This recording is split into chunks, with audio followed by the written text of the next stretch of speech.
and date. How much would you pay for a piece of a serial killer? It's Dahmer for sale, and it's creating a controversy. Plus, a shocker from the world of OJ. What did OJ want to buy for $5,000? And Sharon is a stone-cold killer. Robin Carter has a last dance with the Academy Award-nominated actress. Today's Who Said That brought to you by AT&T, official sponsor of the 1996 U.S. Olympic team.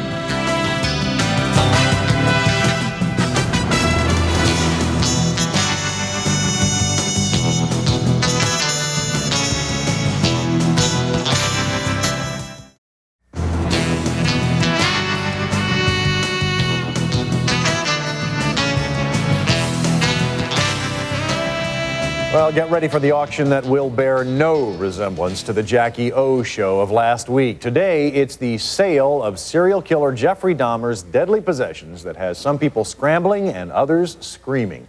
Jeffrey, I hate you, mother. The families of the victims are horrified after Jeffrey Dahmer's murder rampage comes to a shocking end. Now, some of those families want to be paid back for their anguish, planning an auction to sell the tools Dahmer used in his killing orgy. We're going to have an auction in New York, and we're going to be sending off the Dahmer property to the highest bidder, and the money's going to go then to the families of Dahmer's victims. Up for bids, a hatchet, saws, the refrigerator where Jeffrey Dahmer kept body parts, and other macabre memorabilia carted out of Dahmer's foul-smelling Milwaukee apartment after his 1991 arrest. It's not the point of wanting Jeffrey Dahmer's money, it's the point of trying to help the victims that he killed. No way, say a group of Milwaukee business leaders who are vying to buy the killing tools and destroy them to erase any remaining memories of Dahmer's vicious murders. So that they cannot be used in a ghoulish fashion to perpetuate a very sad, sick, tragic moment in history. The crimes were heinous. Dahmer mutilated 17 young men and boys and cannibalized some of them.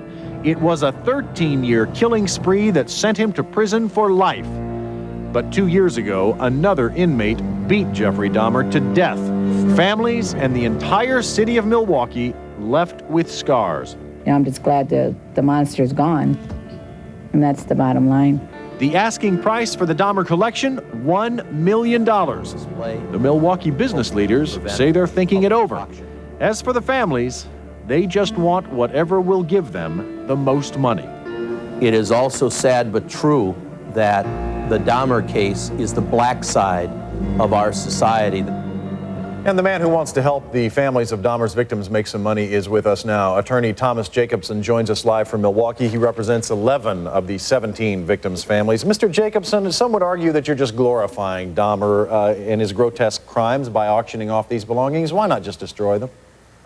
We will destroy them if we get the $1 million. What this is all about is compensation for the families. From the outset, I said, come up with $1 million, and we won't go after the property of Jeffrey Dahmer. Well, in essence, that sounds a little like blackmail. That sounds a little like blackmail of the merchants and the people who are trying to come up with $1 million. Either you come up with it or we're going to sell it and it's always going to be out there.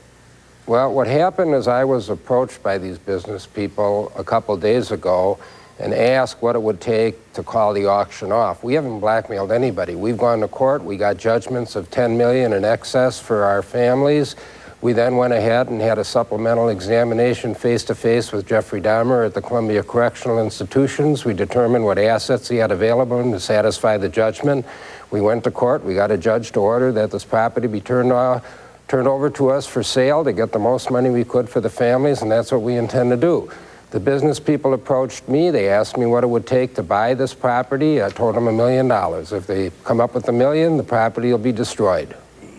You don't represent all the families. You represent 11 of the 17. I actually represent 8 of the families. Will all 17 families share in this?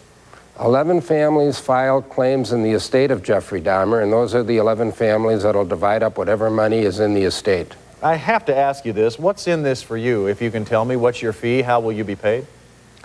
First of all, justice is in it for me, seeing that my families get compensated for the horrendous what happened to their loved ones, and we want to get them compensation. Others have profited off the Dahmer situation at the expense of the families. My fee, I've agreed to cut from the 1/3 I would normally get from clients for doing something like this, so that I will receive no more than any other share of any of my families. So it would be a third of the total Approximately take? a ninth. It'll be a ninth. Is there a single item that you think will bring the highest bid above any of the others? Unfortunately, I think the more grotesque and far as the symbolization of the item, that'll bring the most money. Probably the vat, the refrigerator, the hypodermic needle, And you don't think this just perpetuates a sick fascination? No question that it does. But the fact of the matter is, this is the only alternative until somebody gives us money to compensate the victims. We have to have the auction. Thomas Jacobson there in Milwaukee, thanks very much for talking with us today. Thank you. Jeffrey Dahmer is not the first grisly character to be put up for sale. Historically, macabre memorabilia has made some money. JFK assassin Lee Harvey Oswald's toe tag went for $8,800. The gun of Jack Ruby, Oswald's killer, was auctioned off for $220,000. And serial killer John Wayne Gacy's paintings have been sold for up to $10,000, some for the sole purpose of being destroyed in a bonfire.